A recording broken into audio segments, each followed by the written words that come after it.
Good evening, everyone. We're going to go ahead and get started. My name is Troy Zerveskis. My partner is Rich Sentnor, and everybody knows Jigger, right? So this is difficult to say, but I'm going to say it anyways. Rich and I have been speaking at Tufts for almost 20 years now. My first session with Tufts was in 2003, and over at the med school, which we've had a little bit longer relationship than with the dental school, but so it's been a long time that we've been working with this group. So we're really excited to be here and have a good conversation tonight. So everybody is muted right now, but certainly if you'd like to ask questions on your control panel, you're able to raise your hand. We can unmute you so we can have a conversation, or you can type into the comments box your question, and between Rich and Jigger, we'll make sure those are monitored and try to get all of your questions answered tonight. You know, the goal of these sessions really is to provide specific, actionable advice. My favorite tagline is to maximize the leverage of your degree. You know, we realize how much sacrifice it takes and how much hard work, especially going to school in a COVID world right now, as we were just talking to Jigger about a minute ago. And so these sessions are really, how do you get the most of this? How do you avoid pitfalls? How do you maximize sort of the effectiveness of what it is that you're doing right now for the future? So, you know, we're going to go through a lot of that tonight, but again, really more than anything else, we want to establish ourselves as a resource for you.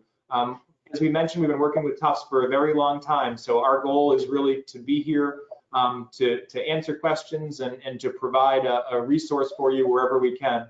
And again, I think the relationship has worked really well. So we talked about everybody starting off muted, so why don't we go ahead and get going here. So first off, who is Advisory Resource Group? So first and foremost, we work almost exclusively with physicians and dentists. All stages from trainees to retirees, which is a little bit unique when it comes to financial planners like Rich and I. Many practices say, hey, once you've established and accumulated all of your wealth, then come and work with us. What we found, and we certainly work with those clients, but we found in our practices that people needed support and guidance at all stages. In fact, we found that a lot of them needed more support and more guidance in the early stages. So we structured our practice in a way to make sure that we're able to, again, provide guidance and support at all levels. And I can tell you, we still have a ton of clients that, you know, the first year that we did this, I remember the room we were sitting in, and many of those are my clients today. So, you know, again, sort of unique in our industry. Again, we've been working with Tufts for a very long time and specialists within our industry. There are other people that work with dentists. They might work with just insurance or just a specific discipline, but specialists within our industry to work specifically with dentists and physicians, there's not a ton of us out there. So I'd like to hope that the advice that we have for you tonight is relevant and you know, things that we're dealing with in our practice every day. Rich, feel free to butt in anytime. Absolutely. Our goals tonight are to get you started, right? So a lot of this isn't to make you an expert. We don't want to get into specific contribution limits of retirement plans. We want to give you a big perspective of how do I start thinking about this stuff? Where are some of those areas that I should be kind of thinking about avoiding? And what are some of those areas I should be jumping in with both feet? So again, it's about getting you started.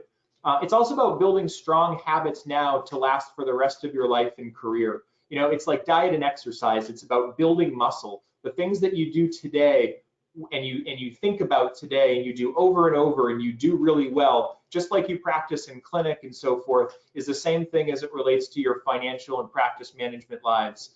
So we want to help you kind of come up with what are those things I should be thinking about. Protecting your income, we'll talk about. Finding that balance between debt repayment and savings is a question we get very often. Understanding the importance of planning, sort of that taking a step back and looking at the big picture, and avoiding what we call the doctor traps. So we're going to go through 4 different parts tonight, what we call Financial Literacy 101, Debt and Credit Management, Risk Management, and what we call a Practice Purchase Crash Course. I should also say we have a lot of information tonight, so I'm going to try to keep it at an even pace. You know, if we certainly get off on a tangent and we're answering questions, that's okay too. But we're going to try to do this in about 90 minutes, and we've got a lot of content to go over. So I don't think we're going to run out of content, that's for sure. Yeah. But certainly feel free to ask questions if you want. Troy and I are really used to doing these in person and being very interactive with the audience. And I know in this day and age that becomes very difficult to do. But don't hesitate to ask questions. We'll try to monitor, and they're usually really good to help us kind of go down a path and really focus on the topics that you guys feel are the most important to yourselves. So certainly utilize that function if you want. Yeah, I'm going to pick on Jigger too, because again, if you're thinking of Jigger, likely everybody else who's in the audience is thinking about it as well. So please feel free to interrupt us. So a few themes for today. The first is it's a great time to be a dentist, right? I mean, your toys are more fun. I can tell you firsthand that the incomes of practicing dentists are really, really strong. But more than anything else, the impact that you're able to have on the patients is so much greater today than it was 20 years ago. So again, it truly is a great time to be a dentist. I can tell you firsthand that that's the case. I can also tell you firsthand that it comes with a lot of responsibility, right? Your education is more expensive today than it's ever been. The decisions that you have to make financially to position yourself to where you want to be later, purchasing a practice and so forth, are bigger now than they've ever been. The coordination of purchasing a practice with buying a house and starting a family and all those other things that are important to you, that's a lot of responsibility, and it's not easy. There's two ends of the spectrum when it comes to thinking about this stuff. There's the people that sort of want to put their head in the sand, and those that we would look at as more of the do-it-yourselfers that want to be involved in every conversation, that love putting together spreadsheets and really thinking about this stuff in detail. And I think the way that we look at it is that you just want to understand who it is that you are, which side of the spectrum I am. We provide support for both ends, but it might look very different. And so part of our communications with our clients are, who are you? What types of things are you doing? What are you not doing to help those clients sort of in the best way that we can? But again, it's to kind of just understand who you are. Do I like this stuff? Am I the kind of person that's going to get involved and do it? Or am I the kind of person that if I don't have somebody alongside, it's probably not going to happen? And that's a really important distinction to make, especially as you start getting into sort of the preparation for practice phase.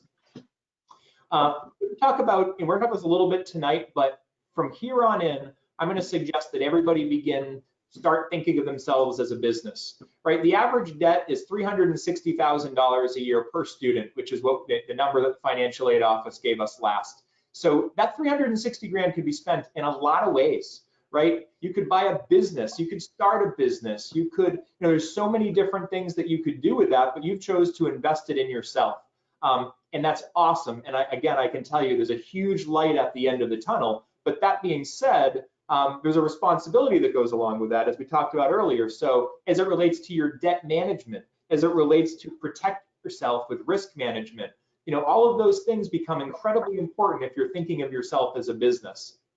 So we'll talk a little bit about that as well. And lastly, you're going to hear us say a number of times tonight that you always want to take this step back and make decisions in the context of a plan. You want to understand what the decision that I'm making today, how is that going to impact me 3 years from now, 10 years from now, 20 years from now?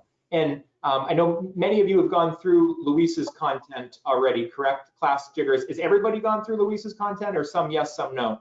Some yes, some no. The third and fourth years have. The first and second years have. Okay. So, again, and actually I'll jump to that slide now because I stole it from Luis. So the first thing that I want to say is, for those of you that do know Luis, you are so incredibly lucky to have her. Rich and I work at many different schools. Again, we work at Tufts for a long time, but we have relationships with tons of schools and residency programs. And Luis is such a gem and something so unique. So really, truly take advantage of her, because the information that she has is just complete gold. So I stole this slide from her, and really where I was going with it is that Luis talks a lot about the what. She's going to give you all this data that's out there of sort of what you need to know. And where we come into this is sort of, how do we apply that data? So Luis is going to talk about the what, and we're going to talk about the how, because it can be like drinking from a fire hose, right? It's overwhelming when you're getting all of this information at once, and it's oftentimes hard to put that information into context. Yeah, we can't really emphasize enough how valuable, that her information is for you guys, especially in this day and age. Right now, really understand that being a dentist has a lot to do with kind of being your own business, and the information that she's giving you to be able to understand kind of the specifics of what you should be thinking about sooner than later is extremely important. And you'll see that as kind of a theme that runs through our presentation here. The decisions are all going to be magnified significantly for you guys once you get out of school and you're actually out in the real world and making, more money and starting to buy practices or buy into practices or starting your own practices. The more information that you can have and the more you can surround yourself with a group of people in your team that can help you with those decisions is going to be extremely valuable to you. Yeah, 100%. So as we get into the financial literacy section of our content, we start with something called the financial pyramid. And this might seem kind of basic, but we think it's a really important concept, which is how do I begin? When I'm thinking about financial planning, my financial situation, where do I start? And just like when you're building a house, you want to start with a strong foundation. A foundation financially is all the boring stuff. It's cash in the bank. It's the insurances. It's, legal documents. It's, again, your malpractice insurance, your health insurance, is all those things that are going to catch you if you slip. The next level is then your accumulation, your 401k and your IRAs and your investment accounts and such. Excuse me. And at the very top is the most speculative. This is when you're trying to, bet on horse number 9 and make 100%, or individual stock or something of that nature. But the thought process here is that if you don't have a strong enough foundation and something happens, you're going to be robbing from the top to try to feed the bottom. And if whatever it is bad enough, the whole thing falls over. So the idea for many people in dental school, maybe even the first year or two out of dental school, oftentimes is really just about creating a cash reserve, doing all that boring stuff to solidify, again, that foundation that's really strong for them to build off of. And what's hard about this sometimes is that we're thinking about geez, I'm behind in retirement. I got to put money in a Roth IRA. Geez, I got to invest in a stock account because I've got extra money. And, again, you may or may not choose to do that. But again, from our perspective, a cash account, just having 3 to 6 months expenses, or in your cases, and oftentimes more than that, to us is a hugely important first step that's going to allow us to build onto the other things later. All right, now Jigger, you mentioned this earlier when I asked, what are you guys thinking about? What's important to you? So, budgeting, I think when we bring this concept up and we say, okay, who's working off a budget and how do you feel about budgeting? Some of the things that we get are, well, I tried, but it doesn't really work. Something happened, I had to put tires on my car or whatever. We know that, right? We know that a budget is going to fail, and that's okay. But we want to have a median to revert to. We want to know what it is that we're trying to get back to when things go off pace a bit. And so for us, we want to boil this down to the simplest concept, which is what comes in minus what goes out, and then there's the difference. And what we care about is what are you doing with that difference, and how are the decisions that you're making impacting what that difference is, right? You can't often control what comes in. It's certainly when you're in school, you could choose, what practice you work at and so forth, so you have some level of control, but you have a lot more control over what goes out. So we're going to give some fun facts, if you will, on how we would look at budgeting. And this is really the basic, framework to any financial plan that we would potentially do, right? Whether you're just starting out, you are still in school, or you've been out, and a seasoned, practice professional for 30 years, the same is going to hold true. You have to be able to understand what you have coming in and what is going out. Otherwise, there's really no way to be able to truly get yourself ahead. As Troy said, you can't get yourself back to that median. So to us, it's like the vital signs, right? It's the basics. You need to understand this and have a grasp of this before you can even take those baby steps to move forward. Yeah, 100%. And again, back to that diet and exercising piece, exactly as Rich said, whether you're making 50,000 or 500,000, or $1 million or $2 million, right? We have clients everywhere in between. And when we're working with them, the first thing that we do is say, do you work off of a budget? Do you have a sense of your cash flow? So again, that building muscle piece, again, there's no muscle that's more important to build when it comes to financial planning than being able to budget. And by budget, again, don't look at it from the negative standpoint. The numbers are never going to come true. It's as much about just understanding, where is my money going each month, so that you can make those changes if you need to. If you don't know where it's going, then you don't know how to make those changes. So, some ideas that we have around budgeting.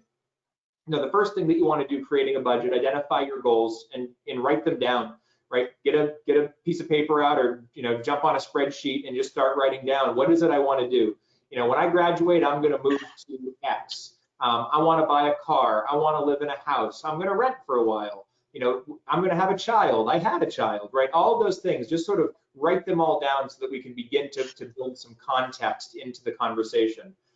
Estimate your income. So when I'm working somewhere, and this is a situation where, let's just say you got a job. Let's say you're a fourth year, you got a job, but you haven't actually started earning that yet. And maybe it's in a completely different state.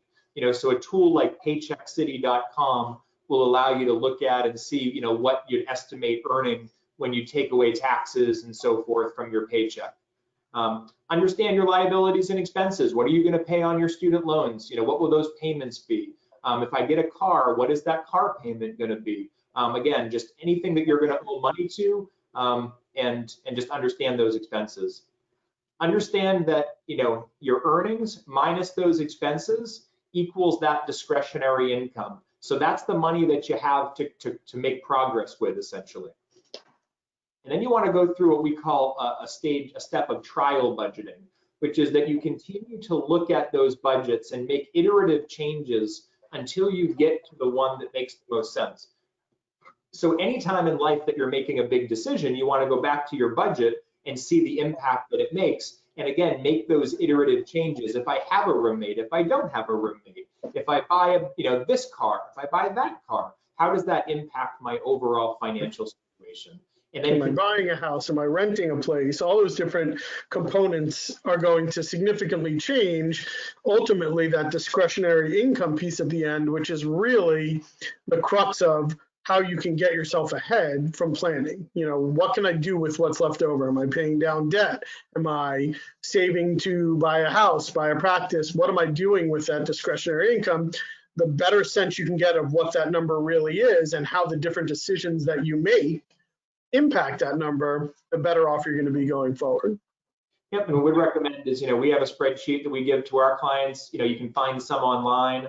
But the reality is you're just trying to come up with, what are my fixed expenses, what are my variable expenses, and what are those expenses that might be a little bit more, again, we keep using this term discretionary, that, again, it might be fun, entertainment related. You can look at that term a little bit differently. Variable and discretionary can sometimes go with one another. So we're going to go through a quick example. And, so forgive us here, this is a presentation that we gave to graduating Tufts students last year. So, the income of 200,000 we understand is not reflective of this group. So, and again, that would be all income. So it could be spousal income and so forth in there as well. But what we want you to understand is that when you look at this person's budget, they have 10,000 of income coming in.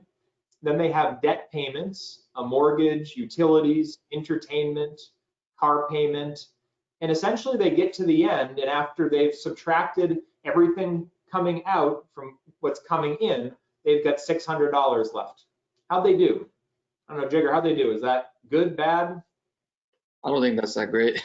Yeah, right. You think you have a $200,000 income, you should have more than $7 grand a year left, right? So this is the process of trial budgeting. So what if the same individual went through and said, all right, well, you know what? What if I chose a different debt option? Rather than a 15-year repayment, I'm going to do a 20-year payment. And what if I bought a slightly lesser expensive house? So instead of a $2,800 mortgage, it's a $2,500 mortgage. Again, I'm going to sharpen my pencil a little bit on groceries, and they keep doing that through their budget. The same individual now has $2,200 a month. And so we would argue that, again, this is relative at any stage that you're at. And it's just that process of understanding that the sum has an impact, or the parts have an impact on the sum. And this exercise can be done too, just from, I mean, a lot of you are sitting there probably saying, oh, I'm a student, I don't have any income.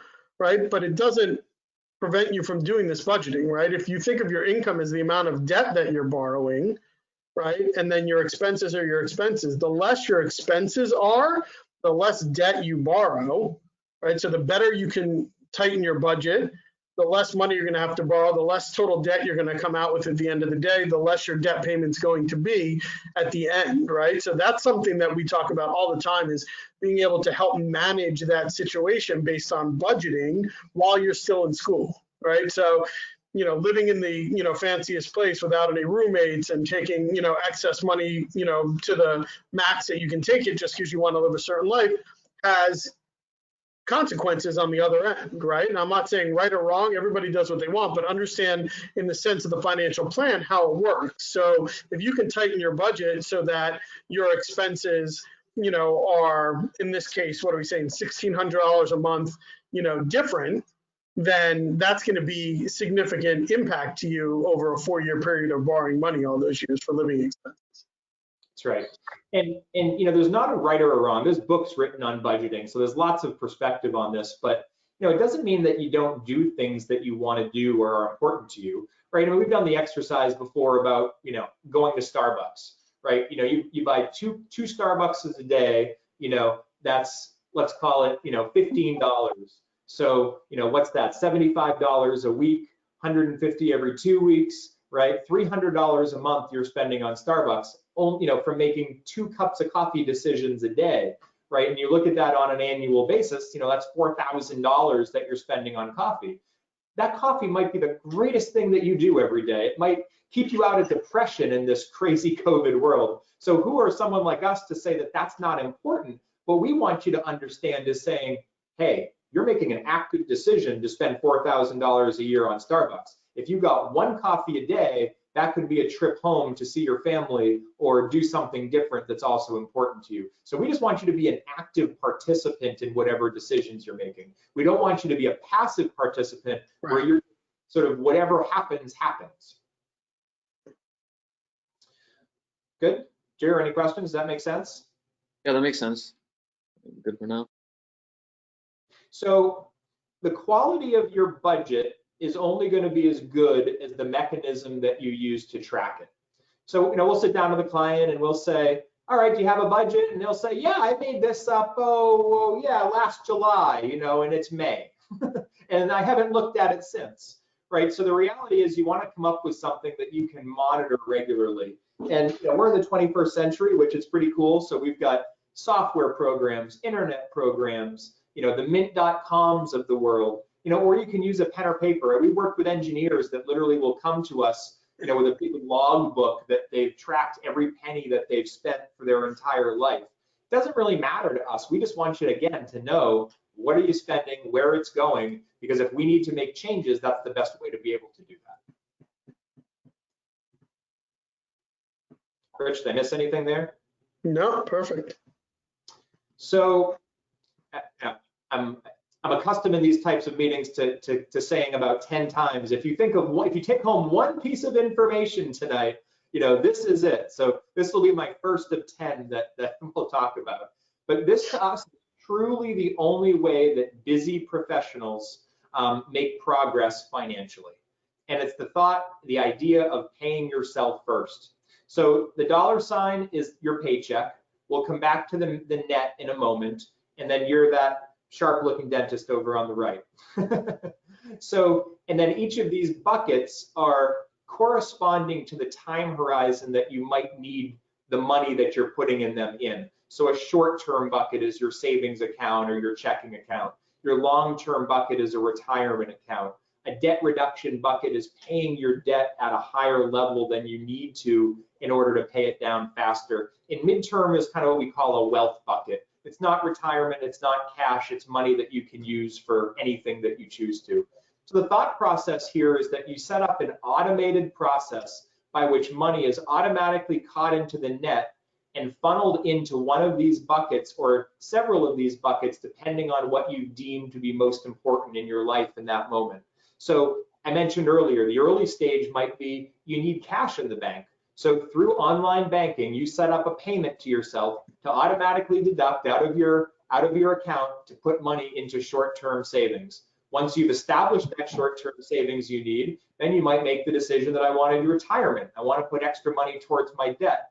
The point here is that you want to automate this. You don't want to leave your financial future to the chance while you're paying bills at 10 o'clock at night, trying to make the decision with the extra $200 that you have. You're setting yourself up for failure to do that.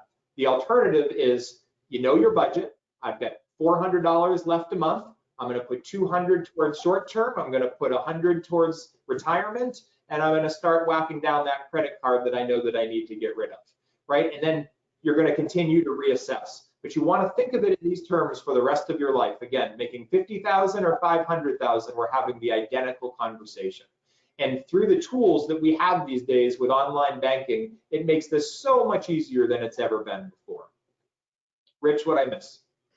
No, so I think that's a great point. And really what it comes down to is when you're making these decisions, you're doing it, as we talked about before, in the context of a plan. You're not doing it on the 30th of every month at 10 o'clock at night saying, oh, geez, I forgot I got to pay this bill, I got to pay this bill, where you haven't thought out everything. So you do it in the context of an overall plan to say, my goal is I want to buy a house. So I need to save for a down payment on a house, and that's going to automatically be done. Right, so the pay yourself first thing comes in too. When we sit down and we ask people to do a budget, most of the time what ends up happening is we sit down with them, they have their budget, and it's the same thing over and over again. It's, you know, rent, cell phone, credit card, miscellaneous, and there's never any savings line on there, right? Everyone says, oh, my savings will just be the last thing, whatever I have left over. That's a mindset that we need to change, right? Pay yourself first also means you got to make sure that you're setting that up so that you're taking care of what's really important first, instead of just waiting to with whatever's left at the end of the day. Because we all know what ends up happening is, you know, I'll go out, I'll spend that money until it's gone, and then we end up never saving, right? So if you set it up so that as soon as the paycheck comes in, that savings comes out, you don't have the ability to spend it, or it makes it a lot harder. So you're doing that in the context and an overall plan for what's best for you financially. That's right. And these things build on one another. So when you make these decisions, again, you know, it's not about how much you make, right? We work with clients to make $1 million a year who spend 1.1 and are always in debt complaining about having no money, right? We have clients that make $100,000 a year that always have extra and, you know, always seem to have more money to invest. So it's really, again, all these things build on one another. Make yourself a priority first and then move on. And you'll find that some people just innately live within their means, and this is a little bit easier. There's others of us that we know this is a huge struggle. We want to spend. There's too many cool toys out there, and we want them. And so if we don't do this, then we won't ever get to the other things. Because the fun part of this, the byproduct of this, is that when you get to the end of the year and you look back, you go, holy crap, I just saved $5 grand. I didn't even think about it. I didn't even know it was there. And then, you know, the next year that'll be 50 grand, right? I mean, again, but it's that idea that you're not even thinking about it and you're building wealth and making progress in all these different areas.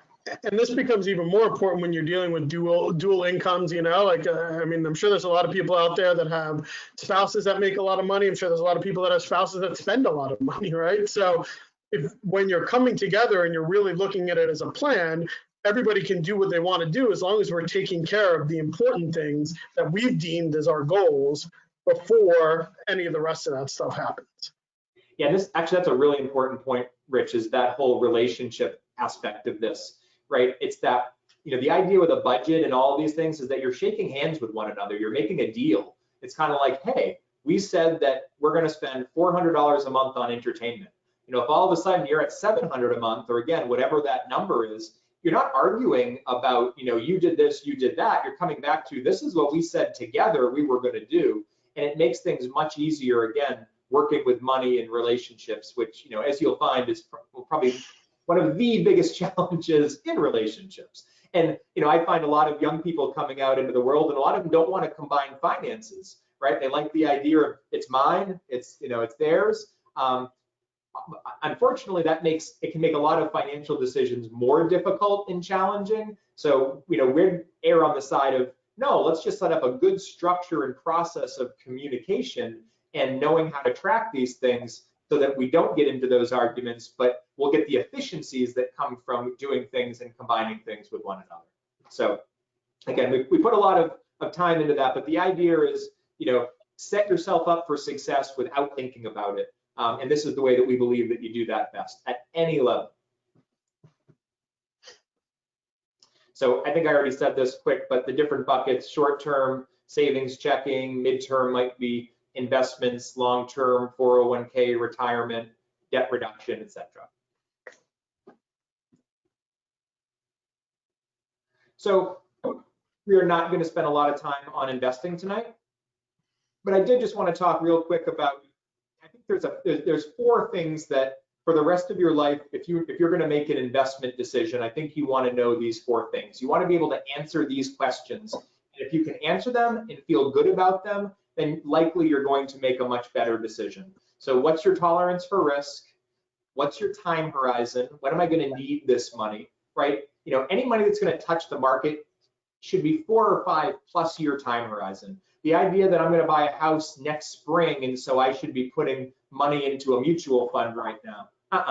It's a 5+ year decision, especially in the world that we're in right now. So what's my tolerance for risk? What's my time horizon? Those two coordinate with one another. What are the expenses, right? It's not that all low expense investments are good and all high investment expenses are bad. It's the same thing as a car, right? That's like saying all Hondas are good and all Mercedes are bad. You're getting different things for one of them. And so you just want to know, what are the expenses and does it align with what it is that I want from this tool? And that's really what they are. And then lastly is how is it taxed? If I'm putting it into a retirement plan, there's plans that give me tax deductions. There's plans that I don't get tax, I don't get a tax deduction today, but I can take the money out tax-free later, and lots of variations in between. So again, you just want to know what those tax ramifications are going to be. So know those 4 things for the rest of your life on any investment that you ever make, and you're going to significantly increase the probability that you've made a good decision.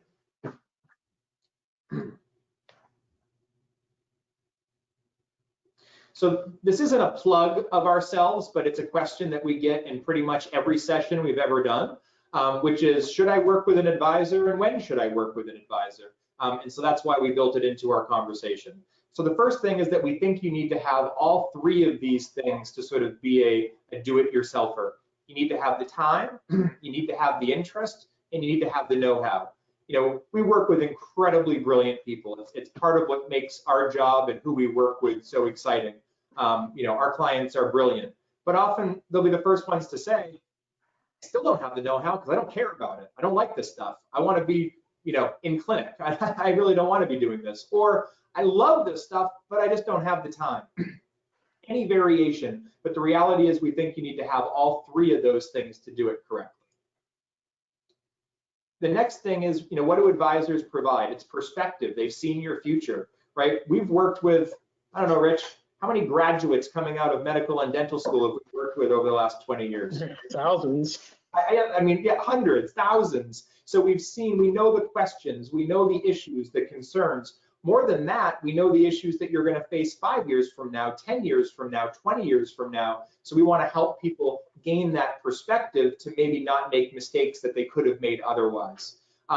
Also, we like to say that people don't think about their money, they feel about their money. It's sort of that notion of why surgeons don't operate on their children, right? You can't think about those things, you get too emotional over them. And I think for some people with money, that's exactly what happens. And then last time is just experience, the regularity of dealing with difficult questions. It's not about recreating the wheel. So again, I'd go back to that spectrum. There's some of you who say, I'm super comfortable with this stuff. Everything that Louise says in her class, I'm right on with and I love it. And there's others of you that are just trying to keep your eyes open. Again, just sort of know who you are and how you might use an advisor going forward.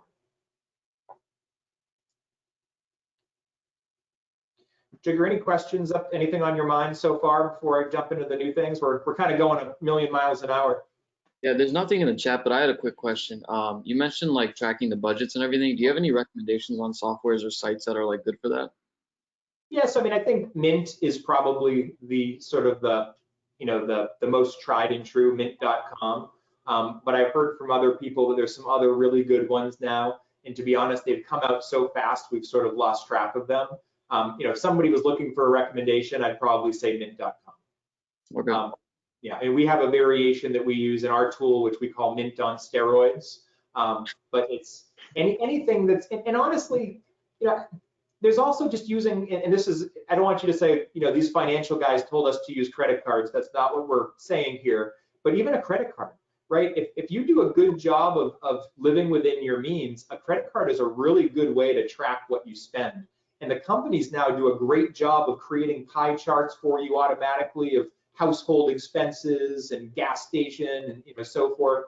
And so it's a really can be a really helpful tool if you're using them responsibly. So on the easy side of things, it might just be using a credit card.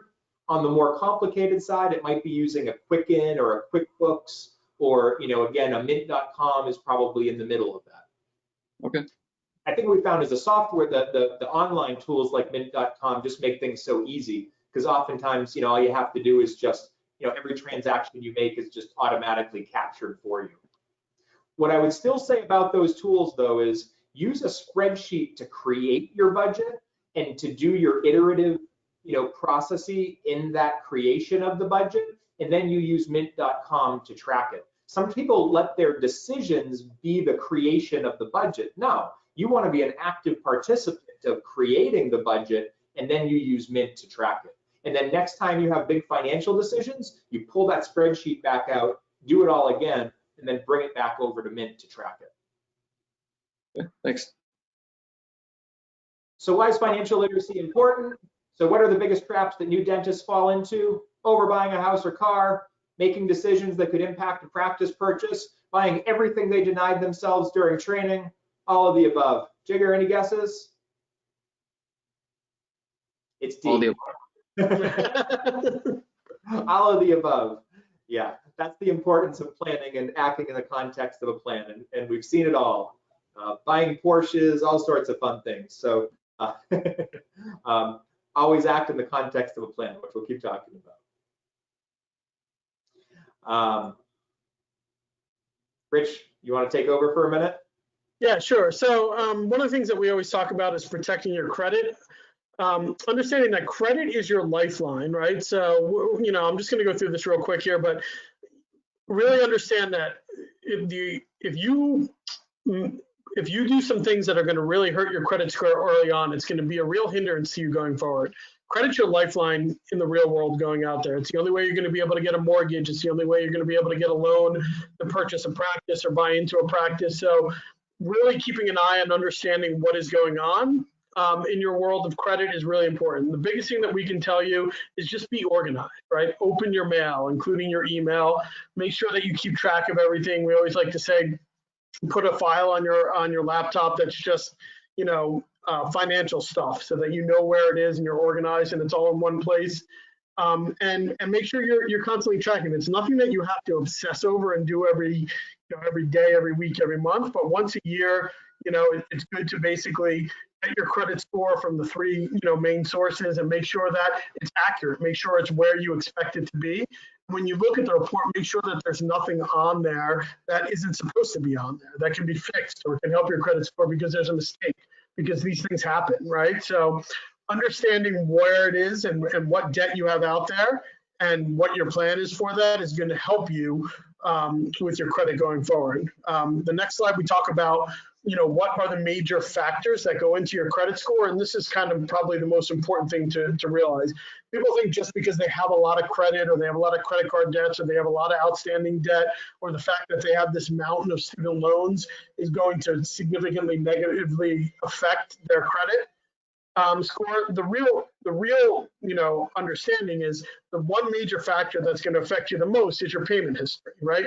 Late payments, missed payments, that sort of stuff is what's going to really negatively affect your credit score. So if you can't make a payment or if you feel like you're getting behind, contact your lender, right? Having that open conversation before you just ignore it and skip a payment or go 90 days in arrears on something is going to be a much better situation for you, right? So here's a mix of, the outstanding credit that you have, how well your credit history is, meaning how long have you been making on-time payments, the amount of new credit checks that you get, whether you're actually going and opening up a new credit card in every specialty store that you go into, or you're, checking for a new mortgage every week or a new car payment.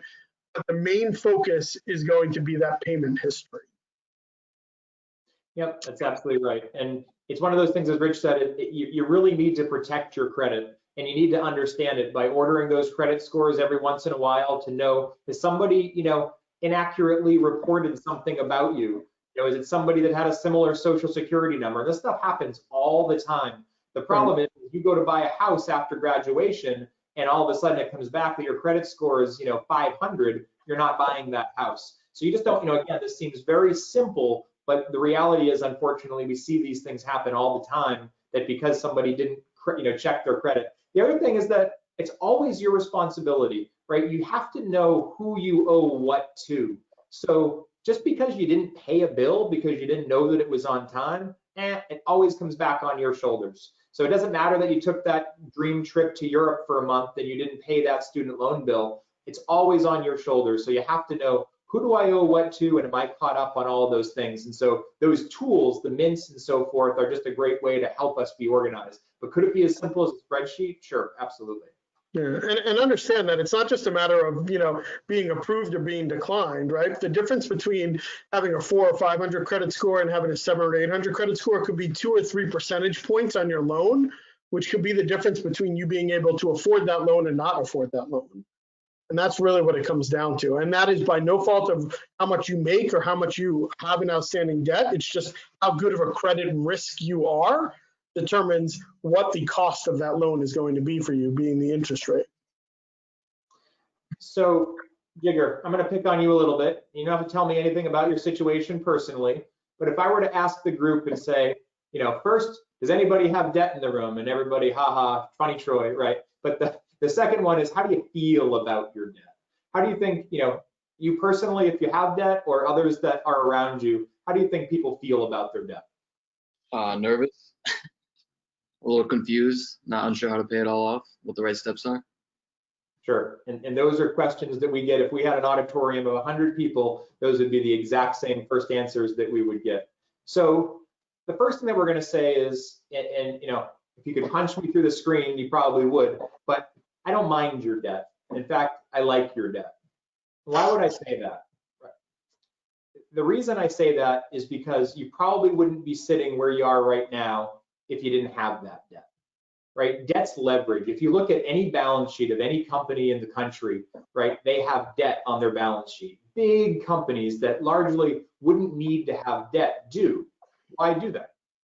Because debt's leverage. You can get further with debt oftentimes than you can without it. So again, practicing your craft, doing what you love, the ability to make more income tomorrow, all of those things are a function of debt. So from that perspective, debt's awesome and we should be happy about it.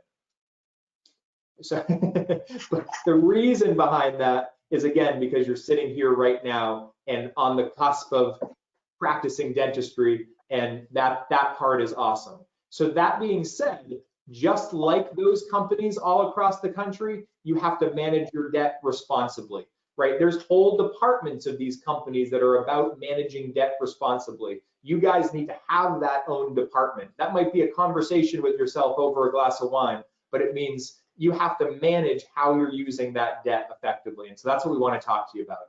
The first thing that we're going to say is, everybody has a different situation in this room, right? Some people think about their debt and it makes them crazy. They can barely sleep at night. Other people don't even think about it. They forget they even have it. And people on this call right now have different varying degrees of debt. Some don't have very much, and others have a ton from undergraduate too. We've seen debt loads as high as $600,000-$700,000. So we know that those exist out in the crowd right now. So there's a few themes that are going to run consistent that we want to talk about, regardless of what your feelings, your philosophy around your debt might be. So the first one is pay off debt without sacrificing savings, right? So the reality is that with debt loads at the level that they're at today, if you've got $360,000, you can't just focus on your debt and think about, and not think about anything else and think that you're going to be able to meet all of your objectives. Educating your kids, retiring, purchasing a practice. It would be impossible impossible, I have to be careful when I say these things. It would be highly unlikely that with that level of debt, if all you did was pay off your debt and ignore everything else, that you'd be able to accomplish all those objectives. So again, it's practicing in the context of a plan of how much debt should I pay off and how quickly should I pay that debt off? And how does that connect to, again, my interest in purchasing a practice? All of those things feed on one another in terms of how we make that decision. The next is the rule of 72, and I'm going to stop that. I'm going to come back to that in 1 second. The next is, as Rich talked about earlier, is about being organized, right? Who do I owe what to? Creating that consolidation spreadsheet, going onto the tools online from the different lenders and the National Lender Service that you can see everything in one place. And then review all the repayment alternatives, right? There's student loan consultants now. So if you want, you can pay somebody to help you understand all of the different options. Pay as you earn, the income-based programs. Is it better for me to do that for the first year that I'm out and then, and then circle back to a more traditional payment program and refinancing later, right? Those are all options that you have, and depending on your situation is going to dictate which one might make the most sense to you. So again, get that help if you feel like you need it. There's no shame in hiring one of those individuals to help you kind of understand and gain additional perspective on that.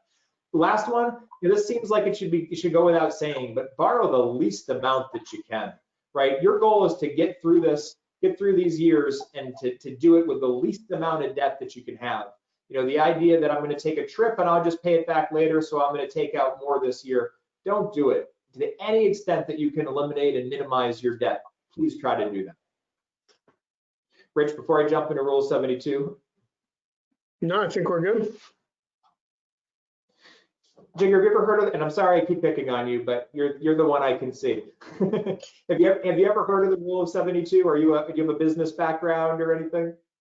I don't have a business background, but I think, is that like every 7 years or like money doubles? Is that rule? Yeah, it's exactly correct. So think of it as a fun fact that if you take 72 and you divide the amount of interest that you could receive on some hypothetical investment, it would tell you how long it takes that money to double, right? So if you get 7% rate of return on, and you use 72, then your money is going to double every 10.2 years, right? So let's use an example here. If you're 35 years old and you have $50,000, when you're 45 years old, you'd have 100,000, right? 55, you'd have 200, 65, you'd have 400. Well, that's good, not too bad, right? I had 50 grand, that's awesome. Well, think about the same individual that had 50,000 at 25. That 400 would be 800. So it's the power of that last double which makes the decisions that we make today so important to those decisions in the future. And you can think about this in a number of different contexts, right? So one context is how early I start saving, right? If I start saving early, then I'm going to be able to grow a bigger blossom of money. But think about it in the context of debt, right? Let's say I take the first 10 years and all I do is pay off my debt and I don't save anything. Well, that's 400 that could have turned to 800. That's 800 that could have turned to 1.6 million. It's 1.6 million that could turn into 3.2 million. It's the power of that last double, which is so important to the ultimate value of our wealth oftentimes.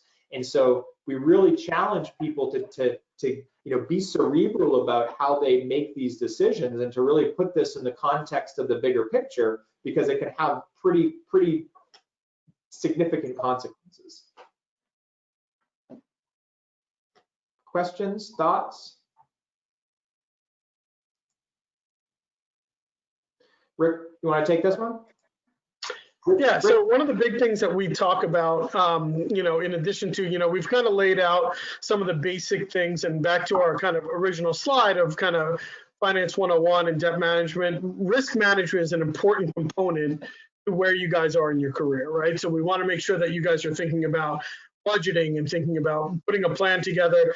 The risk management component of it is, how do you protect everything that you have or that you potentially can have in the future? And risk management is somewhat of a fancy way of talking about, insurance, if you will, right? The number one thing that we talk about for most or almost all dentists that are graduating from dental school is disability insurance. Disability income insurance is your protection of your ability to earn income in the future. And we're going to talk about that in depth, in a little bit, a few more slides down the road as to specifically what that is and when you should be getting it and how it works. But in the overall risk management structure, you want to think about things like disability insurance, life insurance. We say if you have somebody that is dependent on your income, whether it be a spouse or a child, then life insurance becomes an extremely important or almost necessity for anybody. If you're a single individual, life insurance may be able to wait because you have no one dependent on your income if something were to happen to you. Renter's insurance or homeowner's insurance. If you buy a house, you are required, and you have a mortgage, you're required to have homeowner's insurance. But if you rent an apartment and all of your belongings and every bit of asset that you have is inside of that apartment and you don't have renter's insurance, you're extremely exposed if something happens, whether there's a fire or theft or anything like that. So renter's insurance is a really inexpensive way to make sure you're covering all of your assets that you have accumulated. Health insurance, malpractice insurance, they kind of go hand in hand. If you are an employee, right? If you're working for a company, they're going to offer you health insurance plans. They're going to offer you a malpractice insurance. Those become a lot bigger component of what you need to do if you own your own practice, because now you're the one responsible for what's my health insurance plan going to look like? Have I made sure that my malpractice insurance is adequate to cover everything that I need to? Because back to the financial pyramid that Troy talked about, an insurance claim or something that goes awry or your inability to earn income, if you're not protected in that, can really dismantle a whole financial plan because everything can get wiped out based off of your ability to not have yourself protected. So malpractice insurance is a big one if you're going to be starting your own practice. We could do a whole presentation on malpractice insurance that has its own unique special license that people need to be able to have to sell that. But if you're out on your own, we're going to make sure that you have the ability to work with someone that's going to make sure you have the right malpractice insurance to cover yourself. Anything else we want to kind of touch on specifically here, Troy? Yeah, I think just, again, kind of the theme of things building on one another. So, that second to last piece of vital component of practice ownership, right? So there's situations where if we can't get insurance, we might not be able to buy a practice. And so, some of the things that go into this is somebody might tell you, hey, you should buy life insurance. Well, I'm 26 years old, I'm single. Well, why the heck would I buy life insurance? The problem is that if you go to buy a practice, oftentimes the bank is going to say, you need life insurance to cover the loan. If you have a health issue of some sort that doesn't allow you to cover that loan, they might not give you the money. I've seen this happen before. So the problem there is that how we solve that problem is you could purchase a life insurance policy today that might cost you $40 a month, something like that, that completely eliminates that risk from ever happening. So it's some of those things where it's a little counterintuitive. It's not conventional wisdom. It's, I don't need insurance, why wouldn't I wait? Because it's all based on your insurability. You can't get it unless you go through a test and a company allows you to actually have that coverage. And so we're gonna talk about disability in a minute, which that's even that much more important about. But all of these things can have an impact again on that ability to buy a practice. And so we're constantly building towards that, which we're gonna keep on going and talking more about. Great point. So I'm gonna let you take this, Rich, but I'm just gonna talk about one thing, which is, what do you have to show for your education? And Jigger, I'm sorry I'm picking on you, but what do you have to show for your education? You're clearly I'm not sure. So my response is you have this platinum head, right? And kind of as I mentioned earlier, and platinum hands for dentists and surgeons, right? But you could say you could have taken this money and you could have done so many different things with it, but you decided to invest it in yourself, and you have this platinum head, platinum hands. The only way to protect that is through disability insurance, which is essentially your ability to protect all of that future earning should for some reason someday you're not able to practice any longer. So again, when you're thinking about it in the context of the plan, it's bottom of the pyramid stuff, but it's also protecting everything that you've worked for up to this point and will continue to work for going forward. So Rich, I'm gonna let you do the dirty details. Yeah, so disability insurance, I think I mentioned it before, basically is your replacement of your income if you're injured or sick and you're unable to work for an extended period of time. The reality is for most young graduating dental students, you have a 4.5 times more likely chance of being disabled for 90 days than you do being killed.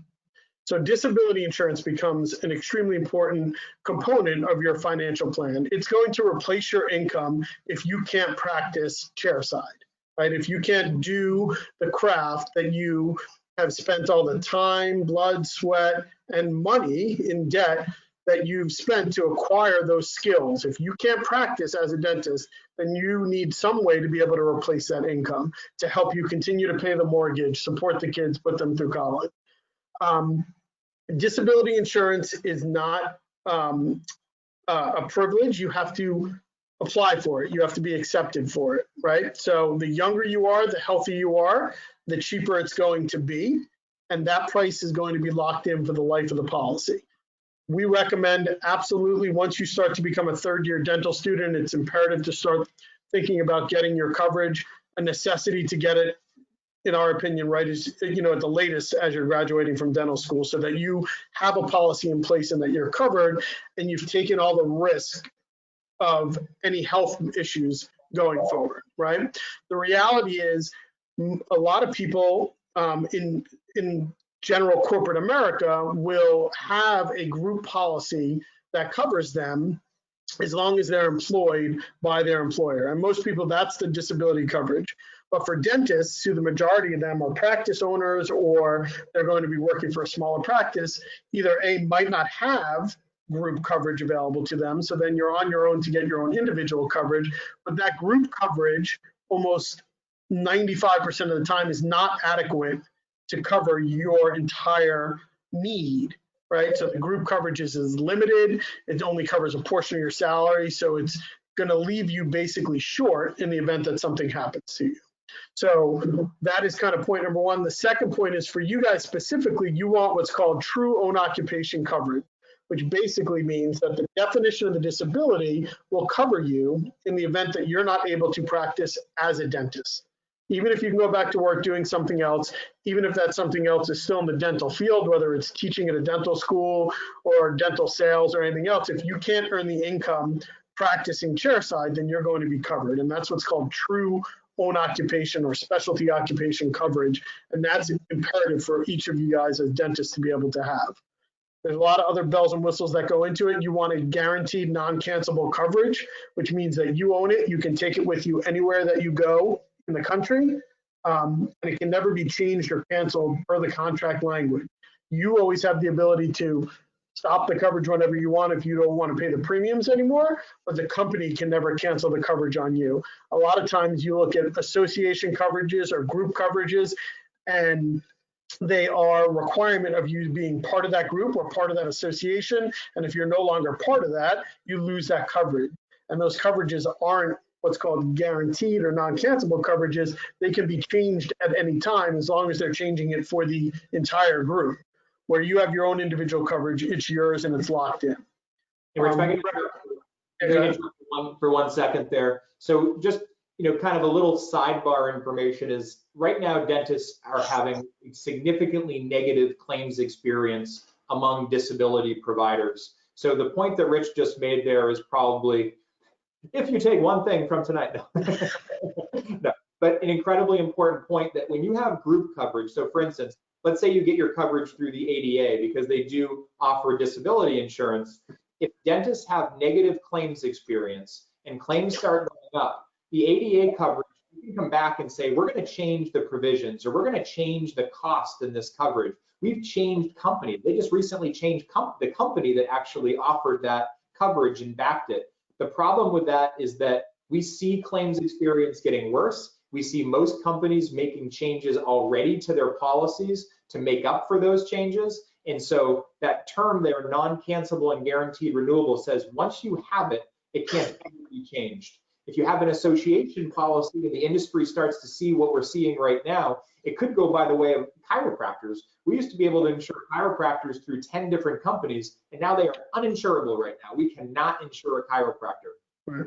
So it's a caution that we're kind of passionately putting out to dentists that don't leave this stuff to chance. Get individual coverage, lock it in as soon as you can, and you're not doing it to protect what you've got now necessarily. You're doing it to protect your income 20 years from now. So sorry to interrupt, Rich, but I think that's a really important factor that's going on right now. It's not widely publicized either. Insurance companies don't sort of put in the newspaper, we're having horrible experience among dentists. It's one of those things that the people that we work with kind of say, you know, we're getting really bad claims experience, so these companies are going to make some changes. So it's just important. Yeah, and here's the thing. Unlike life insurance, which is going off of actuarial tables where people are living longer and life insurance is getting cheaper and cheaper, disability goes off of morbidity tables and how healthy we're living, and disability is getting more and more expensive. So the longer you wait, the more your coverage is going to cost because of your age and also because of the fact that the industry itself is experiencing this negative claim stuff that history that Troy was talking about. It might not seem like an issue right now when you're 25, 30 years old. But the problem is if you have one of those group coverages and you have it for 20 years and now you're 50 years old and that group coverage goes away or changes, now you're 50 years old with potentially some health issues going out into the open market and trying to get coverage. It's going to be really difficult and extremely expensive to get it at that point. Whereas securing the coverage that you know is going to take care of you for your entire career while you're young and healthy is an extremely powerful thing, both financially and for peace of mind as well. That's right. So we talked about the must-have. The true own occupation definition is absolutely, we're not looking for any occupation or a modified own occupation, one that says, oh, you can't be a dentist because you had a hand injury, but here's a list of 20 other jobs that you can do based on your education and training. Unfortunately, none of them are going to pay you even close to what you were going to get paid being a dentist. So that true own occupation is probably the #1 thing that you want to make sure you're looking into with your disability insurance. We talked about the guaranteed non-cancelable, the partial residual rider, meaning that the contract allows you to be partially disabled. It's not an all or nothing contract. The guaranteed future insurability is extremely important. That allows you to increase your coverage in the future without having to requalify and go back through the medical. So you're almost locking in your health right now. As long as your income goes up, you're able to increase your benefit without having to do any more medical underwriting. So that allows you to get a contract now with the ability to have it grow with you as your income goes up in the future. Yep. And so again, there's a few optional things at the bottom. And the reality of this, again, we realize this is sort of like drinking from a fire hose. There's a lot of detail here.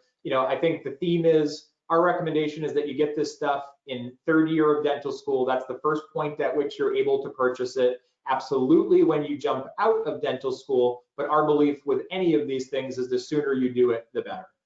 So again, I think those are the themes that I would give most thought to as it relates to this conversation. And of course, we're at like half of our slides, and that's what happens here. So we're going to run through this, but I think we can get to all of them. So session themes: step back and make decisions in the context of a plan, importance of budgeting and trial budgeting, the paying yourself first, what we talked about before you're making an investment. Should you work with an advisor? Avoiding doctor traps, protecting your credit, being an active participant in creating your debt strategy, risk management being important for now, but really equally as important for the things that are important to us later. And then practice purchase preparation as being part of that. So, all right. So, this is one of those things that, likely maybe the first or second years that are with us, again, it might not be as relevant for those that are thinking, or jumping off the fourth years right now that might be a bit more. But we thought this was important to talk about, and I think it's an important part of our presentation.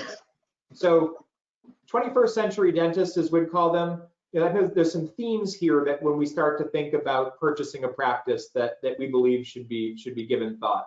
So facing significant risks, and they have a small margin of error in their decision making, right? And I think a lot of that comes down to the debt load, right? We come out of school, we're going to have a large payment, and we have to make sure that we can pay for that payment. And so we have to give thought to that. But also positioning ourselves to get into a practice, right? The decisions that we make are going to be important in terms of making that happen. Buying a house, whether it be before we purchase a practice or after purchasing a practice, all of those things sort of need to be sort of given thought to. And again, we believe there's a small margin of error that you have to make some of these decisions. And unfortunately, if those decisions are made incorrectly, they can have consequences. Risk decisions build on one another. And I think you've seen that in some of the conversations we've had already. Decision making is consequential to long-term success. You know, again, we're going to talk a lot about that, maximizing the leverage of your degree. And I think that's the biggest one. Stepping back and evaluating important decisions in the context of a plan. And essentially that there's tools available to you guys now. We're going to kind of highlight some of those that you can evaluate a lot of these decisions with the tools that exist now. So you can take 5 different paths. You can say, and that's what we're going to show you, that if I pay off my debt at 20 years or 10 years, if I buy a house the moment I get out of school versus if I wait for a while, right? Being able to look at these different paths against one another. So purchasing a practice, Rich alluded to this earlier, but building a team is incredibly important, and building that team well before you need them, right? So the idea of this is that you want to have trusted people in your life that when that day occurs, that you have somebody that you've already had conversations with and you trust. So you probably know this, but the market for practices is really hot right now. So if you can find one, oftentimes you have to make a decision in a moment. So if you haven't already done a lot of this work beforehand, then it makes that process much more difficult. You know, my clients that come to me and say, okay, Troy, I'm going to purchase a practice, I'm putting them through a full battery of things that I think they need to do. All right, here are the advisors you have to go talk to. Here are the things you have to think about in terms of the practice that you want to own. So building a team is a really important part of that. And they'll all talk to you. That's the other thing. Well, they're not going to talk to me. I'm a dental student.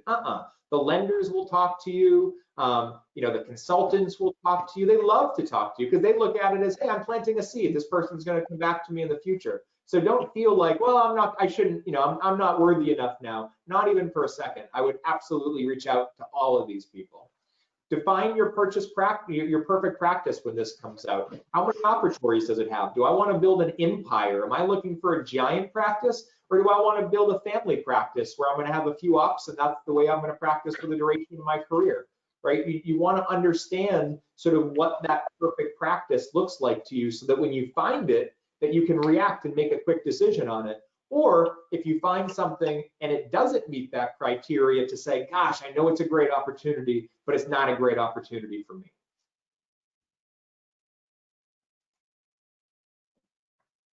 So here's a huge misconception on the part of practice sellers and practice buyers, which is, I'll go there for a while, I'll work as an associate, and then I'll buy into the practice.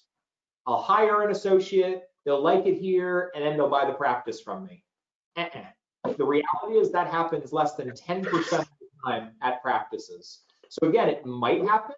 You might get lucky. You might fall into a certain circumstance that works out well for you, but it's very important, I believe, that you're not jumping into a practice thinking that that's going to be the practice that you're going to own. It might happen, but statistically, most times it's not going to happen that way. If you want it to happen, then there's 2 things that you need to do. You need to have hyper communication and mutual understanding of expectations, right? What happens is the practice owner says, well, I'm going to do this, and you know, they'll come and work for me, and I'm going to work them to the bone, and then one day I'll give them my practice. And you're thinking, I want to have a happy medium life. I want to spend time with my new baby. I'm going to work 2 days a week, right? And the point is that if you don't both know what each other's expectations are, then the reality that the end turns into something you both want is going to be very unrealistic.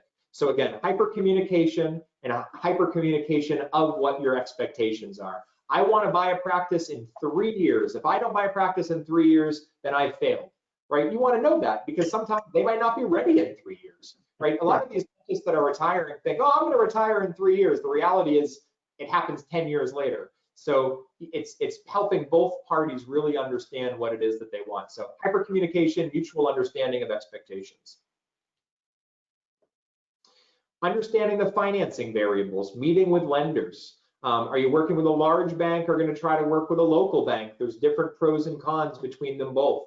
How much practice can I afford? If I want to buy a practice the moment I get out of school, will a bank give me money? The answer is yes, they will, but it's going to be oftentimes a different amount of money than they might give you if you're out in practice for a year or two. So just understanding that from day one so that you have an understanding of what your game plan might be. How much liquidity do I need? If I'm going to open up a practice, how much money do I have to have sitting in the bank or in retirement plans for a bank to give me money to buy a practice? Understanding that is incredibly important in terms of how you construct your strategy. What loan options, am I going to try to stretch out that loan for as long as I can to make it as cheap as inexpensive as possible? Or am I going to try to pay it off as quickly as possible? And what are some of the strategies that I might utilize around both of those techniques?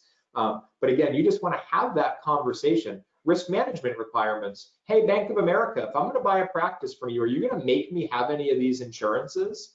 Understanding that up front is really important.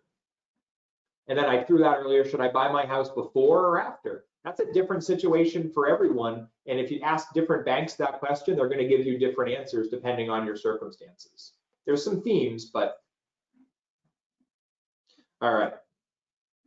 Jigger, your eyes still look like they're open. We good to keep going? Rich, am I missing anything before I jump on here? No, let's go through this example. This is where the meat is. All right, so this is Nealon Dental. That name should be near and dear to all your hearts, right? Nealon is 27, single, plans to retire at 65, life expectancy 95, has student loan debt like many of you in that 360 range, just has a little bit of savings because he's just getting started, with an associate salary of $150,000 a year. I do want to take a bit of a step back here. This is going to be like drinking from a fire hose. We're going to get very detailed. So again, what we hope you'll understand is just the themes involved here. Don't feel like every number has to be understood. So Nealon's objectives are to secure an emergency fund of $25,000 prior to investing, begin saving 10% of gross income towards retirement starting in year 2 after an employer retirement plan becomes available, create a student loan payoff strategy and understanding whether or not they should be paying it off at 10 years, 15 years, 20 years, developing a saving and investment strategy for discretionary income, risk management, what do they need to have, what should he have in place, leverage, accumulating 10% of the practice purchase price for loan qualification, which is a very common amount that banks will require you to have, whether it just be in savings or saving in retirement. They're going to want you to have, if you're buying $1 million practice, they're going to want you to have $100,000 somewhere before they'll give you that money. Again, different banks a little bit different, but that's a common theme. Purchase a practice at the end of the 5th year following graduation for $1 million. And then buy a house, purchase price of $300,000 with doctor specialty financing. And again, that's just, there's special mortgage options out there if you're a doctor that might not be available to other people. So those are the goals and objectives that Nealon has.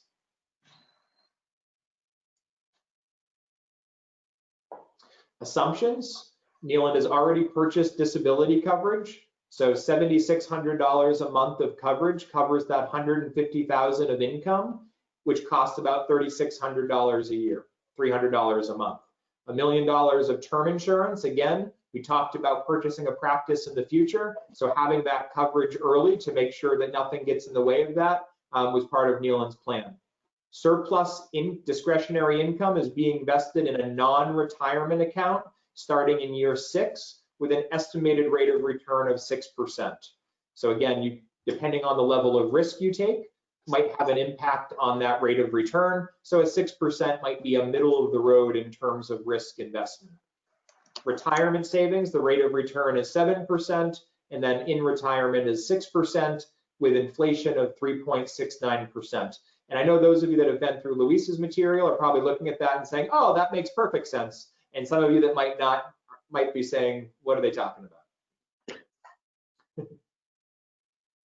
So Nealon's balance sheet to begin with has a little bit of emergency savings, a little bit of money in checking and savings, and has a car. And then on the other side has student loan debt, an automobile loan. So their net worth is a negative $350,000. So again, for many of you sitting there, that's exactly what your situation will be. It's par for the course. Yep, not uncommon. Nope. This is their budget. So cable and internet. So on this side, we have the monthly budget, and then over on the right, we have the annual budget. Cable internet, cell phone, electricity, food, miscellaneous spending. So what we've done here with Nealon is their decision was to just put it all on a credit card and make sure they don't go over $3,000 a month. So that's what that $36,000 is. So essentially what we said is it doesn't matter what you spend it on. If you spend $2,000 on food and then nothing on anything else, right, then that's okay. If you spend just eat ramen noodles and you go out every night, right, then again, as long as you don't spend more than $3,000 a month, it works for our plan.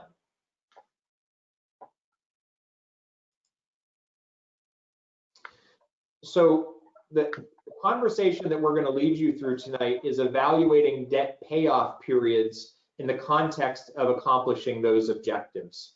And as I said, this can get a little bit confusing, but the idea is if I make a decision at the end of graduation to pay my debt off at 10 years, 15 or 20 years, the idea here is that that's going to have an impact on how you are able to accomplish your objectives. So this is a 10% payoff with a 4.5% interest rate, 120 payments at $3,700 each. Now remember, the objective here is to buy a practice after 5 years, purchase a house, and save 10% money into retirement. Great point.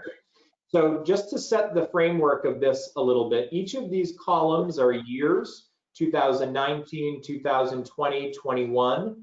And then there's the aggregate value of any retirement accounts, any cash accounts. And then we have, sorry, you can't see it the way the screen did that, but that's how much money is coming in. Is that 150,000? So why don't we just focus on 2019 to make this easier? So there's 150,000 of income. The 39,000 of living expenses came right off of that last page that we looked at. And then liabilities are 18,000 in the first year, but then they skyrocket to 48,000 once we have our student loans, because you usually have a grace period on your student loans. So when they truly kick in the next year, your liabilities go way up. And then you have insurance premiums, the disability, the life insurance that we talked about. And then taxes. Get a load of this. For most people, that's a big shock when they start thinking, I'm going to pay $40,000 a year in taxes. I'm not living off of that this year. just wait. And then property taxes, again, if we buy a house later, the rent that we're paying right now, which is $1,500 a month, and then the planned savings that I'd like to be doing in the future. So again, I know that that's a lot, but that's essentially a function of everything that's coming in and everything that's going out for Nealon.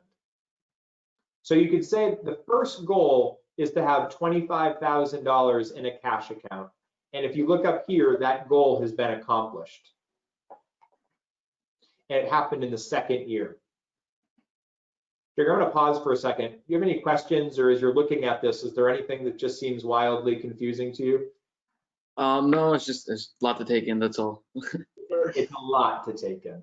So actually, if I, well, you know what, I'm going to confuse things if I use my highlighter. But so again, let's just kind of take it one step at a time. The first goal was to secure $25,000, and Nealon's been able to do that. Has $31,000 at the end of 2020, so 1 year after they're out of school. Number two was to begin saving 10% of gross income. So he's began doing that. He's making contributions to his retirement plan, and he's putting money up in his cash account. So he's been able to do that. Goal number three is to purchase a house of $300,000 in year 4. I mentioned earlier there's specialty financing options for medical and dental students or at any stage of your career. And so there's options to purchase homes maybe earlier than somebody who, maybe one of your friends who is an attorney. Not saying that you should do that or shouldn't do that, just that there are options. So Nealon was able to buy a house with a much smaller down payment than some of his other friends might have been able to do. And so that goal was accomplished. Accumulate 10% of the practice purchase at the end of 5 years, and it didn't happen. Nealon needed to use money that he had accumulated to buy the house. He was running a negative cash flow down here. I don't want to get into all that tonight, but essentially at the end of 5 years, Nealon only has $15,000 of savings, and he needs the $100,000 in order to buy that practice. Goal, so did not have enough in order to purchase the practice. It took until 2030 for Nealon to have the money that he needed saved up to be able to buy that practice. So over 10 years, 12 years, it took him in order to get enough money for someone to finance a practice for him based on the decisions that he made. The decisions he made, the big one was he tried to repay his debt in 10 years, and that made a huge difference. He also tried to buy that house really quickly, which made a big difference. So if I'm gonna take a little digression here. If we're maximizing the leverage of our degree, and we're gonna try to do that through practice ownership, the goal is to buy that practice as soon as we possibly can, right? And so think of the cost of 5 years to 12 years of not being able to buy the practice. He did not maximize the leverage of his degree.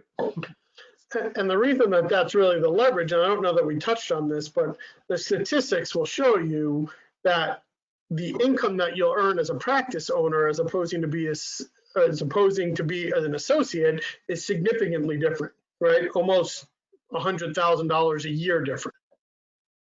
So the longer that you run as an associate versus a business owner or practice owner or partner in a practice, the longer you're going to go without that additional income. And that's one of the reasons why leveraging your degree, you have to determine how much of your degree you want to be able to leverage towards that. And those are just the average statistics across the country as far as associate versus practice owner. That's right. So the way that we did this is just to say, what in this person's scenario would they have for assets at retirement and then assets at death? And again, this is just a very simple way to try to give you some comparison how each decision impacts what the total lifetime wealth would be for that individual. Again, think of the themes, not necessarily the specifics here. So the 10-year summary is that they accomplished the first 3 goals, but they weren't able to accomplish the last 2 goals, which were the big ones. So rather than go through each of these and confuse everyone even more, we're just going to summarize 15 years, 20 years, and then we're going to go through another quick scenario. So you can see here that the 15-year summary, he actually has more wealth than he did in the 10-year summary, but still wasn't able to accumulate that 10% or purchase that practice by paying the debt off in 15 years.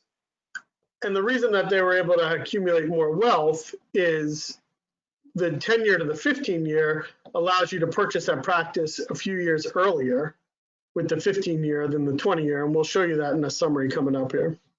Yeah, and it's also saying that, if I have $10 left over and $7 goes to paying off my loans with a 10-year, but only $4 would go towards paying it with a 20-year, that's $3, it's more money that I would be able to save towards savings versus debt repayment. Again, these concepts can get a little heady when we're trying to do them all at once. So essentially, if we look at the summary here, what year did they get to 10% of the purchase or the 10% assets to be able to purchase the practice? With a 10-year payoff, it took 12 years. With a 15-year payoff, it took 7 years. And with a 20-year payoff, it took 6 years. So here's a really important point here, because this is going to go against a lot of advice you're going to get. And you need to really take a step back and say, all right, I got to understand this advice and make sure it's pertinent to me. Your parents' financial advisors, and a lot of people in your life are going to say, pay down that debt as fast as you can. You got to get rid of that debt. You've got debt at almost 7-8% interest rates. $360,000 and you're going to make 150 grand a year, pay off that debt. What's the problem with that? You're not saving, which is going to impact your ability to purchase a practice and potentially impact your ability to do other things that you want to do.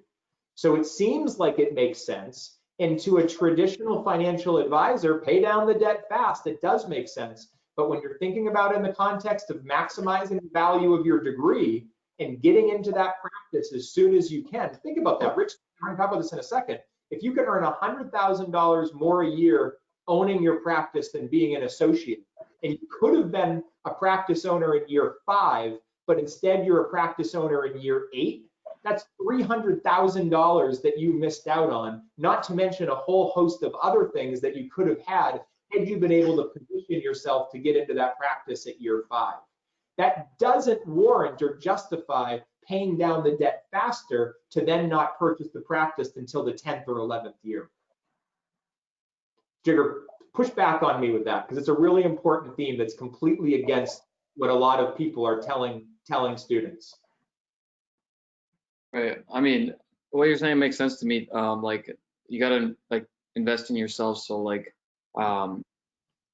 paying off your like loans and everything a little bit later, if it helps you accelerate like where you are in your career and help you make like advance your life faster, it's worth it in the long run. Totally. That's exactly right. And it's having that context of the decision making, which is so important. The problem is you're going to get out and you're going to hear, you know, pay off that debt, Jigger, pay off that debt, pay off that debt. What? You're not paying off your debt?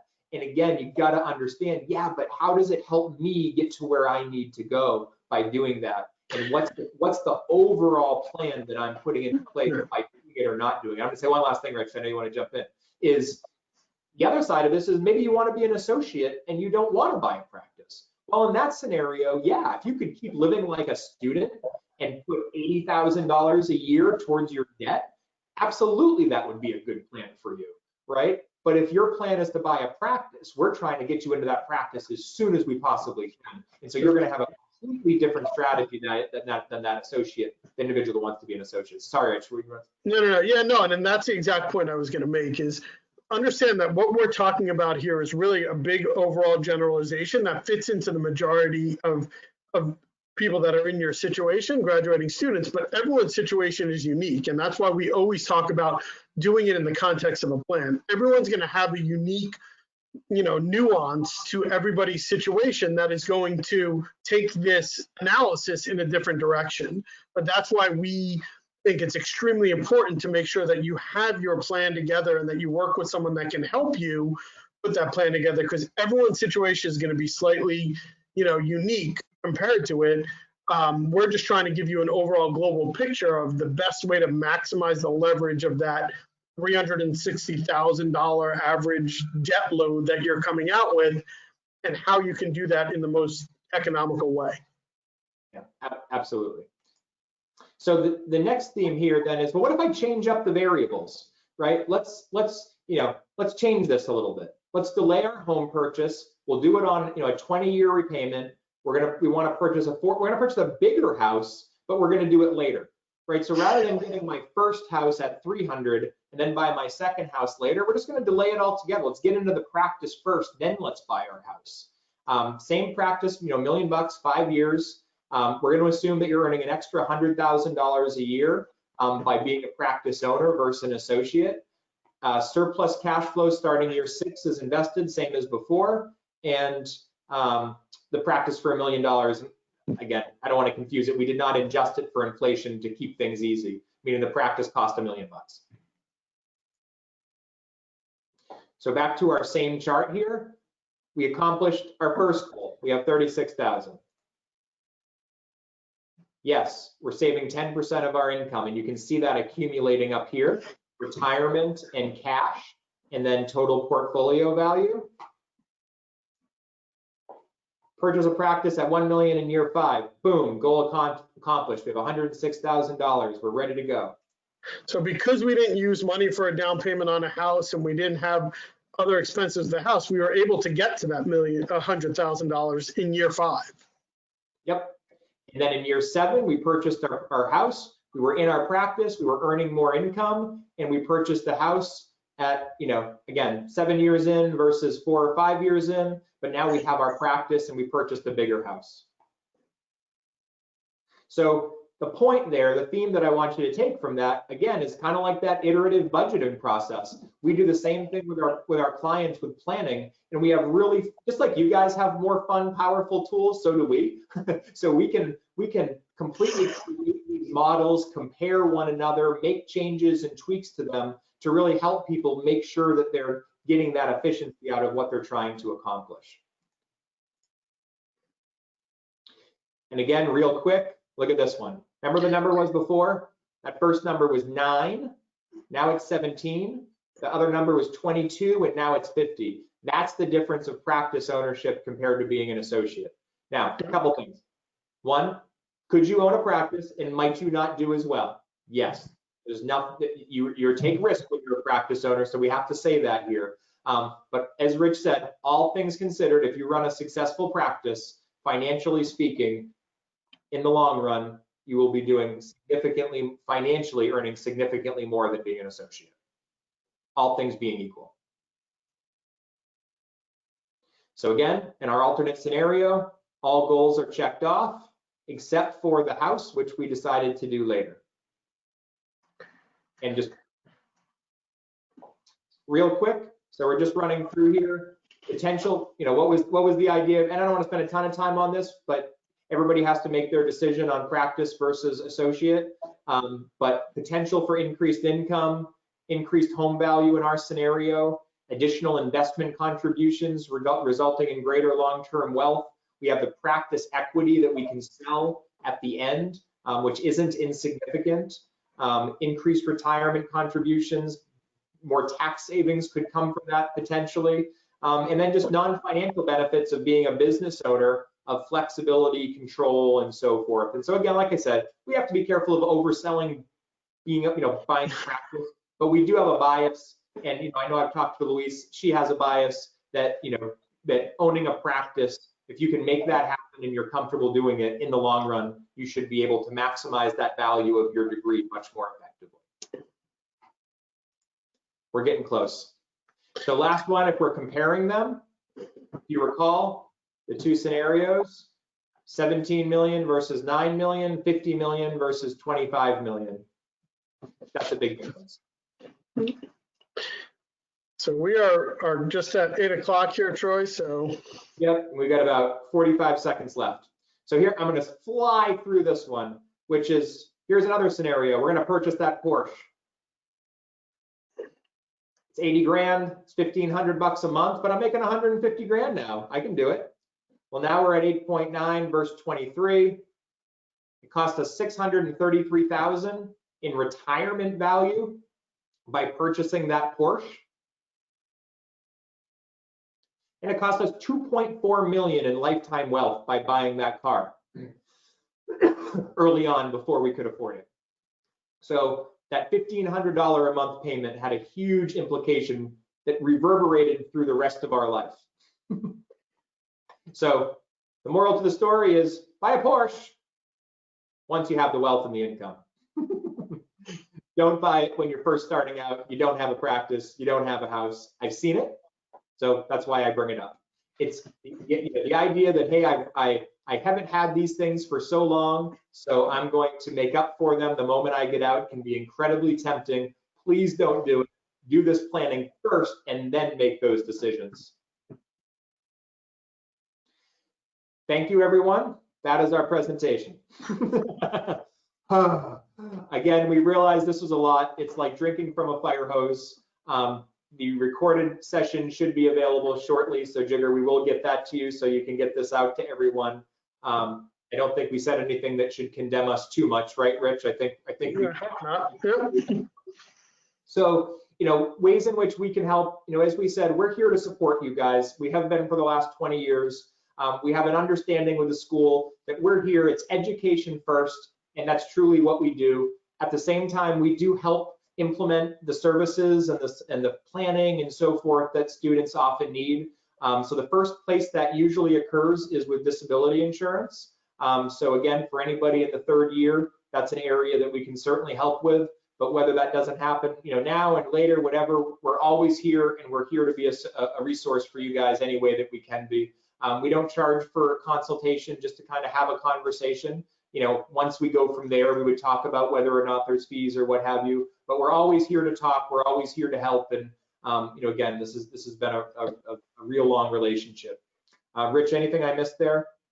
No, absolutely. Listen, take some time to go back through, the topics that we talked about, the things that we talked about. We're here. You have our information on the screen now. You can jot it down. You can email us. You can go to our webpage if you have questions or if there's anything that you think we might be able to help you out with. That's certainly what we're here to be able to do. Jigger, is there anything that we missed? Anything else that would be helpful for us to talk about? No, I think you guys covered it. I want to thank you guys so much for coming. It was a really informative presentation. I'm sure the club benefited from it a lot. And you said about a week you'll be able to get me that recording? It'll probably, with the holiday and so forth, by the time we're able to get it in and get it approved, my guess is it's probably about a week or so. We'll get it to you as soon as we can. Okay. And if anyone else who's on the call wants a copy of the recording, just shoot me an email and I'll get it to you guys whenever I can. Awesome. Well, it was a pleasure being with you all this evening. And again, anything else we can do, please don't hesitate to ask. It was great to be with you and always a lot of fun. Thanks, everyone. All right. Have a great night, guys. Bye-bye.